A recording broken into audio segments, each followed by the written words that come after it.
സ്വർണ്ണവില 1,00,000-ൽ താഴെയാകുമോ? സ്വർണം വാങ്ങാൻ ആഗ്രഹിക്കുന്നവർ കാത്തിരിക്കണോ?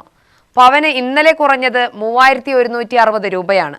രാജ്യാന്തര വിപണിയിലെ തകർച്ചയെ തുടർന്നാണ് കേരളത്തിൽ സ്വർണ്ണവില കൂപ്പുകുത്തിയിരിക്കുന്നത്. രാജ്യാന്തര വിപണിയിലെ തകർച്ചയെ തുടർന്ന് കേരളത്തിൽ സ്വർണ്ണവില കൂപ്പുകുത്തിയിരിക്കുകയാണ്.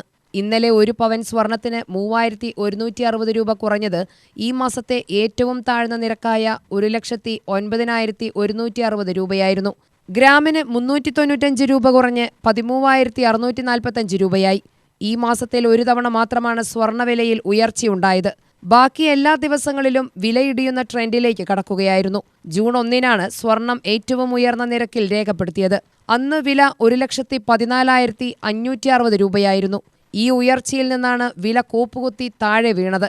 അന്താരാഷ്ട്ര വിപണികളിലെ തകർച്ച, ശക്തമായ US ഡോളർ, എണ്ണവില വർധനവ്, ഉയർന്ന പലിശ നിരക്ക് എന്നിവയാണ് ഇതിന് കാരണം. വില കുറയുന്ന ട്രെൻഡാണെങ്കിൽ ദീർഘകാലത്തേക്കായി നിക്ഷേപിക്കുന്നവർക്കും വിവാഹ ആവശ്യത്തിനായി സ്വർണം വാങ്ങുന്നവർക്കും അനുകൂല സാഹചര്യമായേക്കുമെന്നാണ് വ്യാപാരികൾ പറയുന്നത്.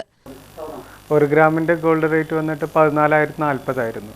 8 ഗ്രാം 1,12,320.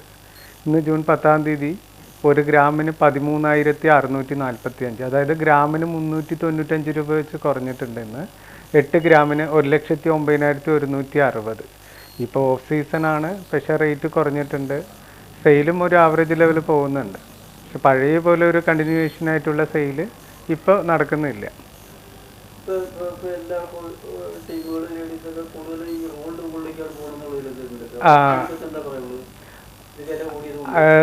ഗോൾഡിൻ്റെ റേറ്റ് തന്നെയാണ് കാരണം പിന്നെ ഒന്നാമത് വെളിയിലിറങ്ങി ഗോൾഡിൻ്റെ ഇപ്പോഴത്തെ റേറ്റിന് ഇട്ടിട്ട് നടന്നിട്ട് പോകാൻ പേടി എല്ലാവർക്കും. അതുകൊണ്ടാണ് എല്ലാവരും ആ ഒരു ഇമിറ്റേഷൻ ഗോൾഡിലേക്ക് മാറുന്നത്. പിന്നെ ഒന്നാമത് ഗോൾഡ് റേറ്റ് കൂടുതലല്ലേ. അപ്പം അതായത് ഈ സ്വർണം തന്നെ അത്യാവശ്യം എന്നുള്ള ആ ഒരു ബേസ് പോയി ആൾക്കാർക്ക്. അങ്ങനെ ഒരു ചിന്താഗതി ഇല്ലാത്ത കാരണം അതിൻ്റെയാണ് ആ റീസൺ. ഗോൾഡ് റേറ്റാണ് മെയിൻ കാരണം അത്രയും കയറി നിൽക്കുന്ന കാരണം.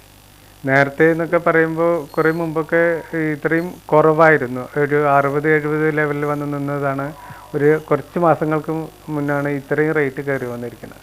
1,00,000-ൻ്റെ മേലെ ഗോൾഡ് റേറ്റ് കയറിയിരിക്കുന്നത്. UTV news, Palakkad.